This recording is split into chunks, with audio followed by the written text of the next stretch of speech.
Star star படத்தை பற்றி தான் பார்க்க போகிறோம்.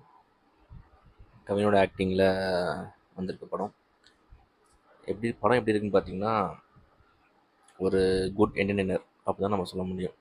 என்ன அப்படின்னா, இது கதை என்னென்னா, ஒரு பையன் அவனோட ஆம்பிஷனுக்காண்டி எவ்வளோ தூரம் போகிறான், எந்த எட்ஜ் வரைக்கும் போகிறாங்கிறது தான் இந்த படம். எல்லா பசங்களும் இருக்க மாதிரி அவனுக்கும் சில கனவுகள் இருக்குது. ஆனால் நிறைய பேர் என்ன பண்ணிடுவோம் அப்படின்னா, நம்ம வாழ்க்கை சூழ்நிலைங்கிறதுனால அந்த கனவை நோக்கி நம்ம போக முடியாமல் இருக்கும். அதனால் நம்ம என்ன பண்ணிடுவோம் அப்படின்னா, திசை மாறி நம்ம வாழ்க்கையை ஓட்டுறதுக்காண்டியும் சில கடமைகளுக்காண்டியும் நம்ம என்ன பண்ணிடுவோம், நம்ம வாழ்க்கையை எடுத்துகிட்டு போயிடுவோம். நம்ம கனவு அது கனவாகவே அப்படியே போயிடும். ஆனால் இவன் எந்த ஒரு சமரசமும் இல்லாமல் எல்லாத்தையும் விட்டுட்டு அந்த கனவை நோக்கி மறுபடியும் போராடி போராடி போராடி கடைசியில் அச்சீவ் பண்ணலாம் இல்லையாங்கிறது தான் கதை.